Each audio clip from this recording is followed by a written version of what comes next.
ناظرین اکرام، اب آپ کے سامنے فقہی مسائل بیان کریں گے مفتی عبد المحمود صاحب قاسمی دامت برکاتہم۔ السلام علیکم ورحمۃ اللہ وبرکاتہ۔ الحمد للہ وکفا وسلام علی عبادہ الذین اصطفا، اما بعد۔ محترم ناظرین، گزشتہ نشست و پروگرام میں ہم آپ کی خدمت میں غسل سے متعلق فرائض اور غسل سے متعلق سنتیں اور دیگر مسائل ذکر کیے تھے۔ آج کی اس نشست و پروگرام میں آپ کی خدمت میں ان مسائل کو ذکر کریں گے جن سے غسل فرض ہوتا ہے، اور ان مسائل اور اسباب کو بھی ذکر کریں گے جن سے غسل سنت اور مستحب ہے، اور ہمارے پاس کچھ مسائل بھی ہے، ان کے بھی جوابات ذکر کریں گے۔ محترم ناظرین، غسل فرض ہونے سے متعلق چند چیزیں ہیں کہ اگر وہ چیزیں واقع اور پیش ہو جائے گی تو ایسی صورت میں غسل فرض ہوتا ہے۔ نمبر 1، منی کا نکلنا۔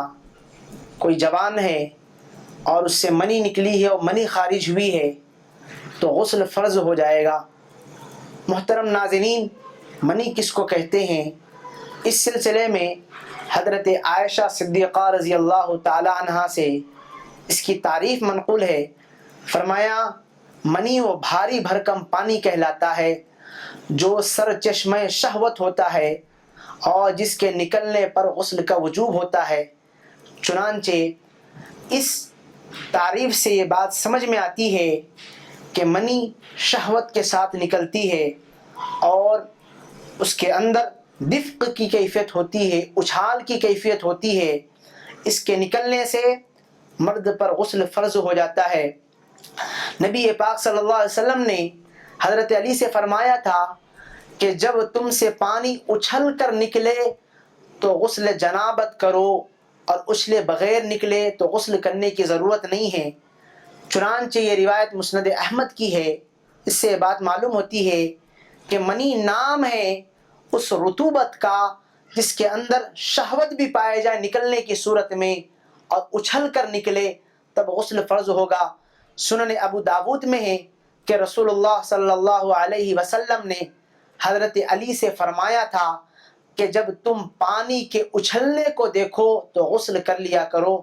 چنانچہ منی جب اس کیفیت کے ساتھ نکلتی ہے، شہوت کے ساتھ اور اچھلنے کی کیفیت کے ساتھ، تو اس وقت میں غسل فرض ہوتا ہے۔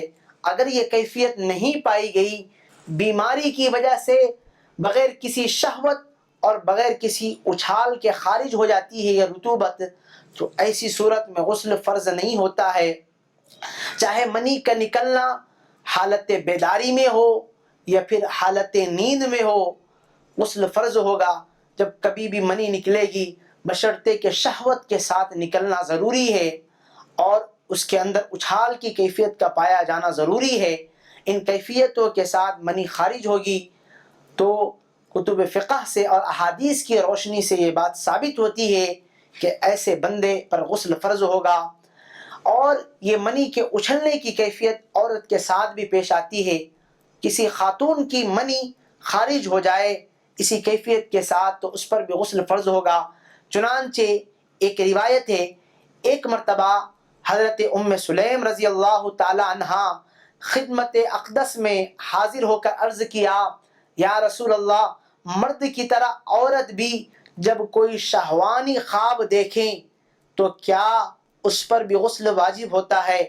تو آپ صلی اللہ علیہ وسلم نے ارشاد فرمایا، کیا شہوت محسوس ہوتی ہے؟ تو اس نے جواب دیا، عرض کیا جواباً کہ شاید محسوس ہوتی ہے۔ پھر نبی پاک صلی اللہ علیہ وسلم نے سوال کیا، کیا تری بھی نظر آتی ہے، رطوبت بھی نظر آتی ہے؟ تو اس نے جواباً عرض کیا کہ شاید نظر آتی ہے۔ تو اس پر آپ صلی اللہ علیہ وسلم نے ارشاد فرمایا تو پھر غسل کر لے۔ چنانچہ یہ روایت کنز العمال کی ہے، جس سے بات معلوم ہوتی ہے کہ اگر کوئی خاتون حالت نیند میں اس کیفیت کے ساتھ رطوبت طاری ہوتی ہے تو اس پر بھی غسل فرض ہو جاتا ہے۔ تو منی کا نکلنا یہ غسل کے فرض غسل کے فرائض میں سے ایک فرض ہے، غسل ایسی صورت میں فرض ہو جاتا ہے۔ ایک مسئلہ یہ بھی ہے کہ اگر کوئی بندہ بیدار ہوا اور بیداری کی صورت میں اس نے اس کے جسم سے یا اس کے شہوت سے، جسم سے مراد اس شہوت کے ساتھ اس کی شرمگاہ سے منی خارج ہو جاتی ہے حالت بیداری میں، تو ایسی صورت میں بھی اس پر غسل فرض ہو جاتا ہے۔ خواب میں دیکھنا ضروری نہیں ہے، یا پھر بیوی کے ساتھ ہم بستری کرنا ضروری نہیں ہے، یا مباشرت کرنا ضروری نہیں ہے، بلکہ حالت بیداری میں بھی کوئی منی کو خارج ہوتا ہوا دیکھ لیا اور محسوس کر لیا اور منی خارج ہو رہی ہے تو اس پر غسل فرض ہو جائے گا۔ محترم ناظرین، یہ تو غسل فرض ہونے کا پہلا مسئلہ تھا، اور دوسرا مسئلہ یہ ہے کہ مرد اور عورت کے ختنے کا آپس میں مل جانا، یعنی یہ کہ آدمی کا حشفہ عورت کی شرمگاہ میں داخل ہو جائے، یعنی مرد کے شرمگاہ کا حشفہ عورت کے شرمگاہ میں داخل ہو جائے، اس سے بھی غسل فرض ہو جاتا ہے، خواہ مرد کے شرمگاہ سے منی خارج ہو یا نہ ہو، خواہ انزال ہو نہ ہو، اس سے غسل فرض ہو جاتا ہے۔ چنانچہ ایک روایت بھی ہے حضرت ابو ہریرہ رضی اللہ تعالیٰ عنہ سے کہ رسول اللہ صلی اللہ علیہ وسلم نے ارشاد فرمایا کہ جب آدمی اپنی بیوی کے 4 شاخوں کے مابین بیٹھ جائیں پھر زور لگائیں تو غسل واجب ہو جاتا ہے، خواہ انزال نہ ہوا ہو۔ چنانچہ یہ روایت مسلم شریف کی ہے، اس سے بات ثابت ہوتی ہے کہ مرد کی شرمگاہ کے حشفے کے بقدر کا حصہ عورت کی شرمگاہ میں داخل ہو جائے تو اس سے غسل فرض ہو جاتا ہے۔ بعض صحابہ کا خیال یہ تھا کہ بغیر انزال کے غسل واجب نہیں ہوتا ہے، بعض صحابہ کرام کا خیال تھا کہ بغیر انزال کے، یعنی مرد اپنی شرمگاہ کو عورت کی شرمگاہ میں داخل کیا لیکن انزال نہیں ہوا، رطوبت خارج نہیں ہوئی ہے، تو بعض صحابہ کرام کا یہ خیال تھا کہ اس سے غسل فرض نہیں ہوتا ہے۔ لیکن حضرت عمر فاروق رضی اللہ تعالیٰ عنہ نے اپنے دور خلافت میں اس سلسلے میں نبی پاک صلی اللہ علیہ وسلم کا عمل معلوم کرنے کے لیے ازواج مطہرات سے رجوع فرمایا۔ حضرت عائشہ رضی اللہ تعالیٰ عنہ سے یہ بات کہلا بھیجی کہ جب مرد اور عورت کا ختنہ باہم مل جائے تو کیا غسل واجب ہوتا ہے؟ تو اس وقت میں حضرت عائشہ صدیقہ رضی اللہ تعالیٰ عنہ نے جواب دیا کہ جب مرد کی شرمگاہ عورت کی شرمگاہ سے مل جائے، یعنی حشفے کے بقدر مرد کی شرمگاہ عورت کی شرمگاہ میں داخل ہو جائے تو غسل فرض ہو جائے گا۔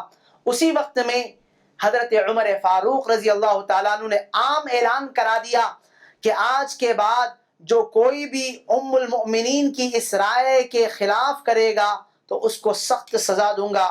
چنانچہ یہ روایت طحاوی شریف کی ہے، جس سے بات ثابت ہوتی ہے کہ مرد کی شرمگاہ کا عورت کی شرمگاہ میں مل جانا بغیر انزال کے ہو تو غسل فرض ہو جاتا ہے۔ حضرت فاطمہ، چنانچہ اس سے غسل فرض ہو جاتا ہے۔ ایک تیسرا غسل فرض ہونے کی بات یہ تھی موجبات غسل میں، جس سے غسل واجب ہو جاتا ہے، غسل فرض ہو جاتا ہے، حیض اور نفاس کا بند ہو جانا۔ کوئی خاتون حیض میں مبتلا ہے یا نفاس میں مبتلا ہے تو اس کے بند ہو جانے کے بعد غسل فرض ہو جاتا ہے۔ حضرت فاطمہ بنت ابی حبیش رضی اللہ تعالیٰ عنہ سے روایت ہے کہ انہوں نے نبی پاک صلی اللہ علیہ وسلم سے دریافت کیا تھا اس سلسلے میں، تو نبی پاک صلی اللہ علیہ وسلم نے فرمایا جتنے روز تمہیں حیض پہلے آیا کرتا تھا، کیونکہ حضرت فاطمہ بنت ابی حبیش یہ استحاضہ کی مریضہ تھی، مستقل خون آیا کرتا تھا، تو نبی پاک صلی اللہ علیہ وسلم نے جواباً کہا کہ جتنے روز تمہیں پہلے حیض آیا کرتا تھا اتنے روز نماز چھوڑ دو، اور جب اتنے دن مکمل ہو جائیں تو پھر غسل کر کے نماز پڑھا کرو۔ چنانچہ یہ روایت بخاری شریف کی ہے، جس سے بات معلوم ہوتی ہے کہ حیض کے بند ہو جانے کے بعد، ماہواری کے بند ہو جانے کے بعد عورت کے اوپر غسل فرض ہو جاتا ہے۔ اسی طریقے سے نفاس والی عورت کا بھی حکم ہے، یعنی جس کو ڈیلیوری کے بعد خون بہنے لگتا ہے اس کے بند ہو جانے کے بعد غسل فرض ہو جاتا ہے۔ چنانچہ حضرت معاذ رضی اللہ تعالیٰ عنہ سے مروی ہے کہ رسول اللہ صلی اللہ علیہ وسلم نے ارشاد فرمایا، جب نفاس والی عورت، نبی پاک صلی اللہ علیہ وسلم نے مثال کے طور پر فرمایا کہ جب نفاس والی عورت مثال کے طور پر 7 دن گزر جائیں پھر وہ پاک ہو جائیں تو وہ غسل کر لے اور نماز پڑھنا شروع کر دے۔ یہ روایت مستدرک حاکم کی ہے۔ اس سے بات معلوم ہوتی ہے کہ حیض کے بند ہو جانے کے بعد اور نفاس کے بند ہو جانے کے بعد غسل فرض ہے۔ غسل کا اہتمام کریں، اس میں کوئی کوتاہی نہ کریں۔ اسی طریقے سے موجبات غسل میں، غسل کے واجب ہونے والی چیزوں میں ایک واجب یہ بھی ہے، باجماع امت زندہ مسلمان پر یہ بات فرض ہے کہ اپنا مردے بھائی کو غسل دیوے۔ اپنے مردے بھائی کو غسل دینا یہ فرض کفایہ ہے، کیونکہ ایک مسلمان کا حق بنتا ہے۔ حق بننے کی صورت میں اس کے اوپر یہ فرض کفایہ ہے کہ اپنے مردے بھائی کو غسل دیوے۔ چنانچہ اس سلسلے میں ایک روایت بھی موجود ہے، ایک شخص سواری سے گر کر وفات پا گیا تھا۔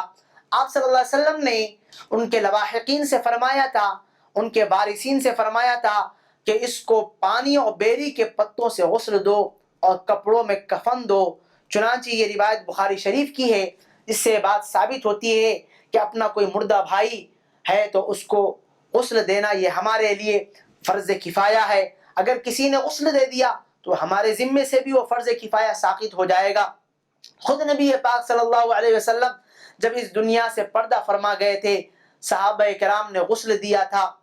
محترم ناظرین، اسی طریقے سے آج کے اس جدید معاشرے کی اور جدید ماڈرن کی صورتحال یہ ہو گئی ہے کہ ایک عورت جس کو ٹیسٹ ٹیوب کے ذریعے سے اس کی شرمگاہ میں مادہ منویہ داخل کیا جاتا ہے تاکہ وہ حاملہ ہو جائے، پریگنینٹ ہو جائیں، تو ایسی صورت میں علماء کرام نے یہ مسئلہ بتایا ہے کہ پہلی بات تو یہ ہے کہ دوسرے کی مادہ منویہ یعنی اپنے شوہر کے علاوہ کی مادہ منویہ اپنی کوئی عورت اپنے شرمگاہ میں داخل کرتی ہے تو اس کے لیے یہ عمل تو حرام ہے، گناہ ہے۔ لیکن اپنے شوہر کی مادہ منویہ بذریعہ انجیکشن یا ٹیسٹ ٹیوب کے ذریعے سے اپنی شرمگاہ میں داخل کرتی ہے تو اس صورت میں مسئلہ یہ ہے کہ اگر وہ جس خاتون کے شرمگاہ میں داخل کیا گیا ہے وہ شہوت میں مبتلا نہیں ہوتی ہے تو ایسی صورت میں اس پر غسل فرض نہیں ہے، اور اگر وہ شہوت محسوس کرتی ہے اور خود اس کے اندر بھی انزال ہو جاتا ہے، اس کی منی بھی خارج ہو جاتی ہے، ایسی صورت میں اس پر بھی غسل فرض ہوگا۔ خواتین اس مسئلے کو دوبارہ غور سے سنیں کہ کسی عورت کی شرمگاہ میں ٹیسٹ ٹیوب کے ذریعے سے اپنے شوہر کی مادہ منویہ داخل کی گئی ہے تو ایسی صورت میں اس پر غسل فرض نہیں ہوگا۔ غسل اس وقت میں فرض ہوگا کہ جب اس کی شرمگاہ میں ٹیسٹ ٹیوب کے ذریعے سے اس رطوبت کو داخل کیا جا رہا تھا اور خود اس میں شہوت پائی گئی اور خود اس کے اندر بھی انزال کی کیفیت ہو گئی تو اس کے اوپر غسل فرض ہو جائے گا۔ محترم ناظرین، ایک خاتون نے سوال کیا ہے کہ حالت جنابت میں بال کا کٹوانا اور اسی طریقے سے ناخن کا ترشوانا کیسا ہے، یعنی ناخن کو نکلوانا اور اسی طریقے سے بالوں کو کٹوانا کیسا ہے۔ علماء کرام نے یہ بات لکھی ہے کہ اگر کوئی مرد یا عورت حالت جنابت میں بال کٹوانا چاہتے ہیں تو کٹوا سکتے ہیں، ناخن ترشوانا چاہے تو ترشوا سکتے ہیں، لیکن مکروہ ہے، بلکہ پاکی کی حالت میں بال کٹوائیں اور ناخن کتروائیں، یہ اجازت ہے۔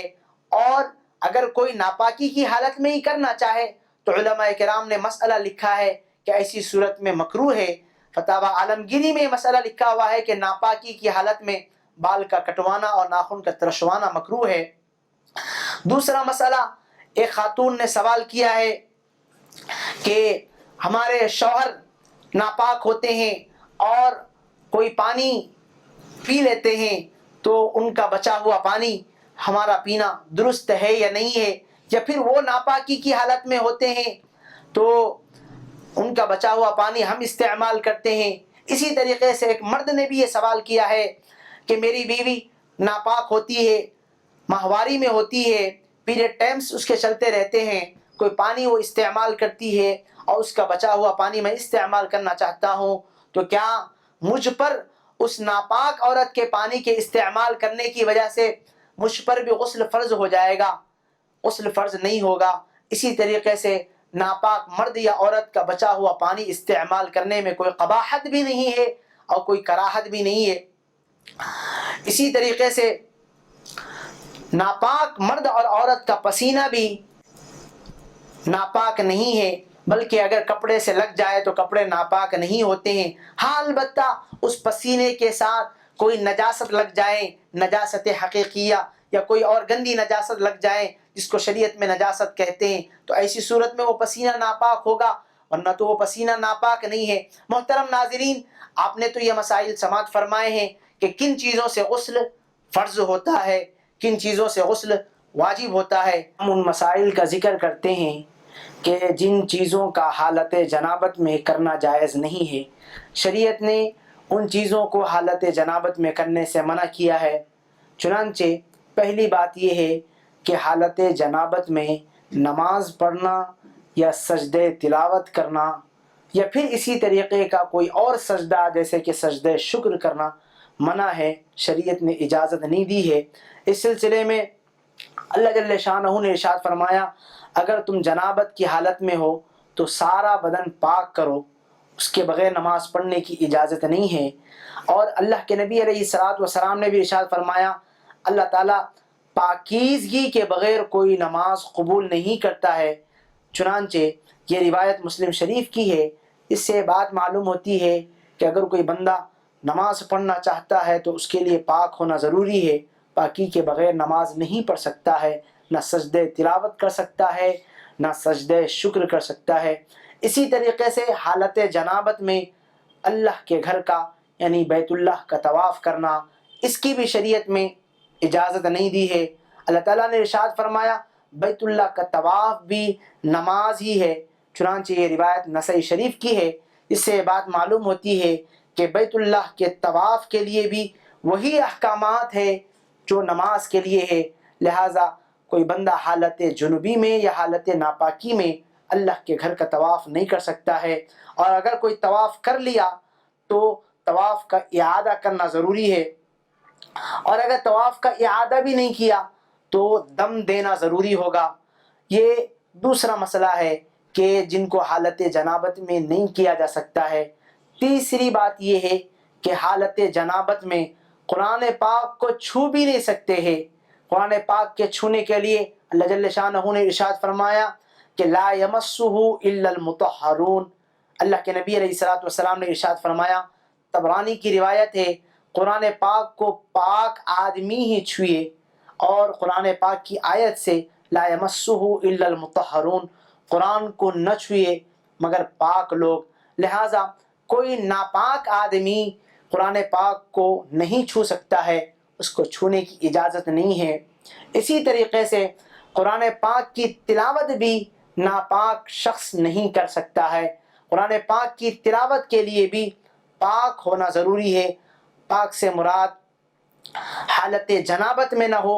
بے وضو اگر کوئی بندہ قرآن پاک کی تلاوت کرنا چاہے تو اس کے لیے اجازت ہے، لیکن کوئی بندہ حالت ناپاکی یعنی حالت جنوبی میں ہے، یا اسی طریقے سے کوئی خاتون حالت حیض یا حالت نفاذ میں ہے، تو ایسی خاتون اور ایسے مرد کے لیے بھی قرآن پاک کی تلاوت کی اجازت نہیں ہے۔ رسول اللہ صلی اللہ علیہ وسلم نے ارشاد فرمایا کہ حائضہ اور جنوبی کچھ بھی قرآن نہ پڑھیں۔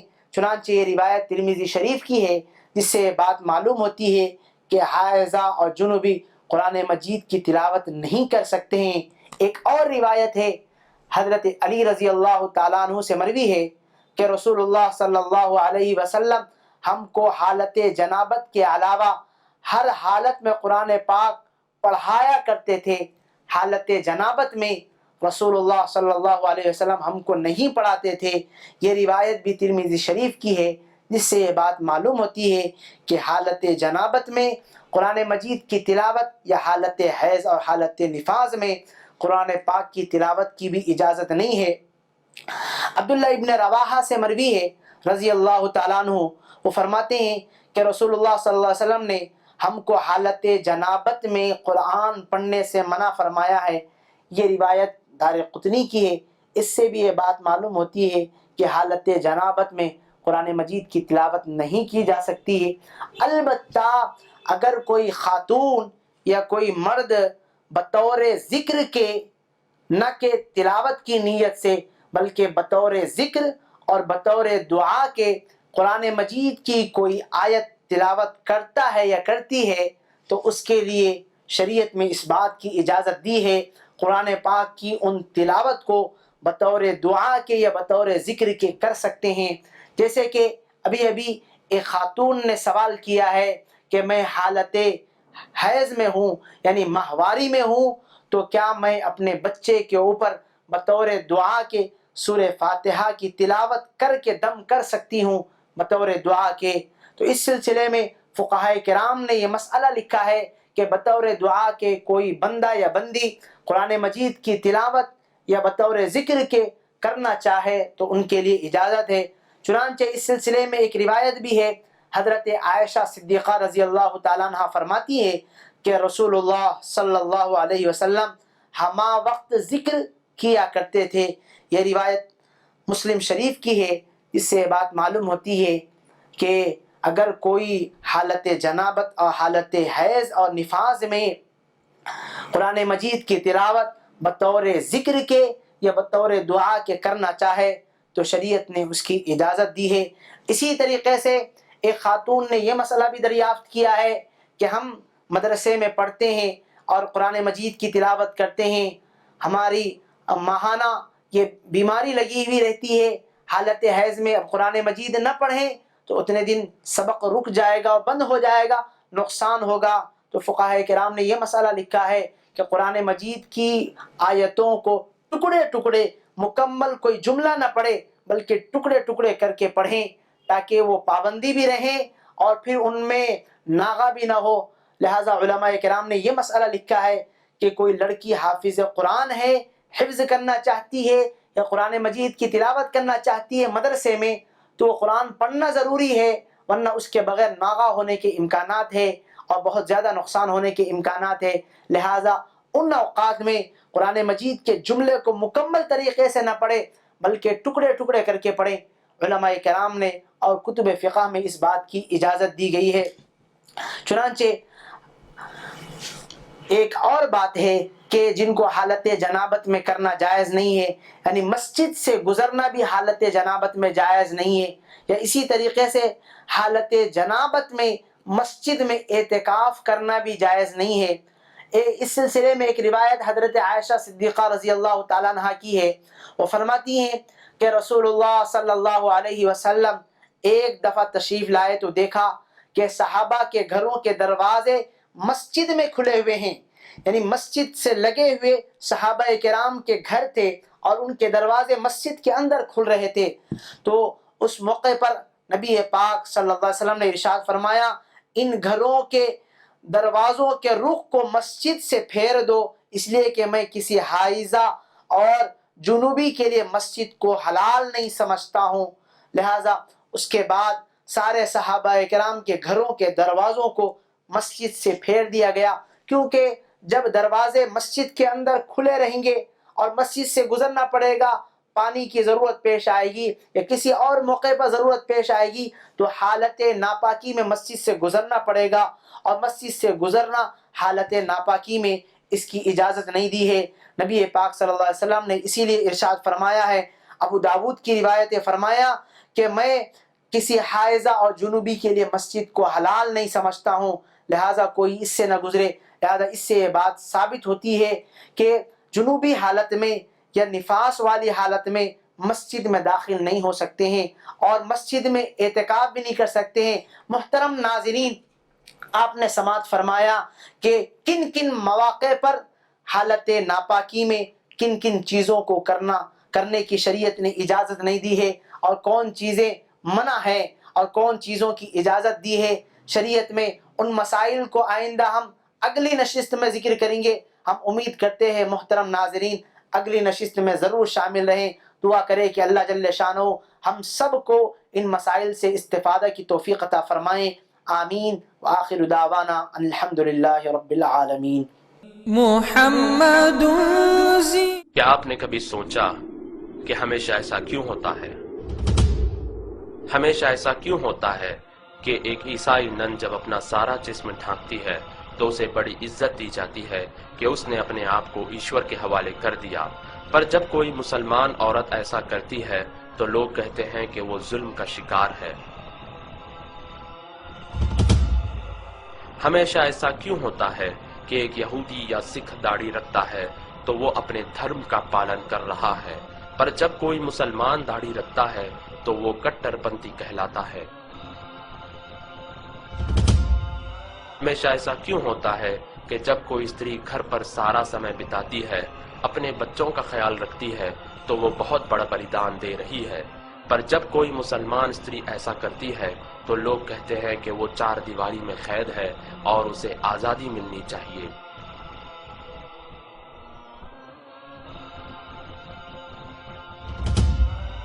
ہمیشہ ایسا کیوں ہوتا ہے کہ جب کوئی شکشک اپنے سبجیکٹ میں آگے رہتا ہے تو وہ کامیاب شکشک کہلاتا ہے، پر جب کوئی مسلمان لڑکا اسلامی شکشا میں آگے رہتا ہے تو اس کا بھوشیہ بیکار سمجھا جاتا ہے؟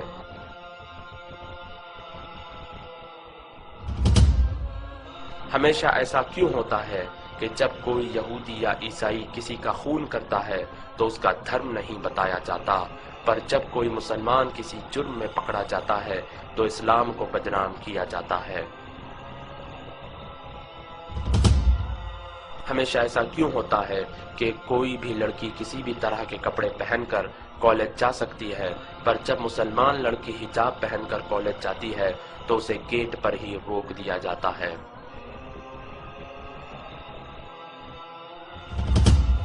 ہمیشہ ایسا کیوں ہوتا ہے کہ جب کوئی ویکتی اپنی جان پر کھیل کر لوگوں کی جان بچاتا ہے تو اسے بہادر اور ویر کہا جاتا ہے، پر جب کوئی فلسطینی ناگرک اپنی جان پر کھیل کر اپنے بچے کو گولی لگنے سے بچاتا ہے اور اپنے بھائی کا ہاتھ دشمنوں کے ہاتھوں توڑے جانے سے بچاتا ہے اور اپنی ماں اور بہن کی عزت بچانے کے لیے دشمنوں سے لڑتا ہے اور اپنے گھر کو آگ لگائے جانے سے بچاتا ہے اور اپنی مسجد کی رکشا کرتا ہے تو اسے آتنکوادی کہا جاتا ہے؟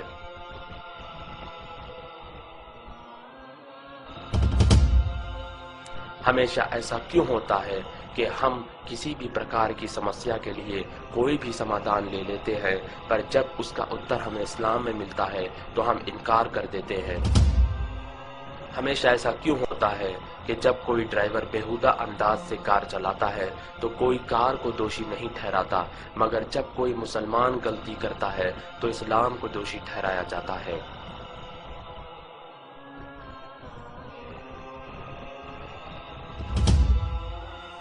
ہمیشہ ایسا کیوں ہوتا ہے کہ لوگ اخبار اور میڈیا میں بتائی گئی ہر چیز پر یقین کر لیتے ہیں مگر قرآن میں لکھی باتوں پر سوال کرتے ہیں؟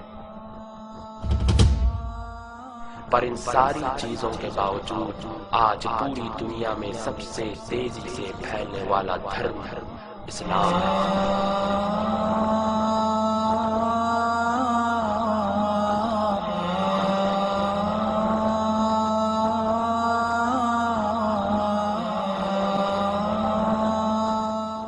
محمد زینت الدنیا وبہجتها، محمد زینت الدنیا وبہجتها، محمد کاشف الغمات والظلم، محمد کاشف الغمات والظلم، محمد سید طابت مناقبه، محمد سید طابت مناقبه، محمد صاغه الرحمن بالنسبة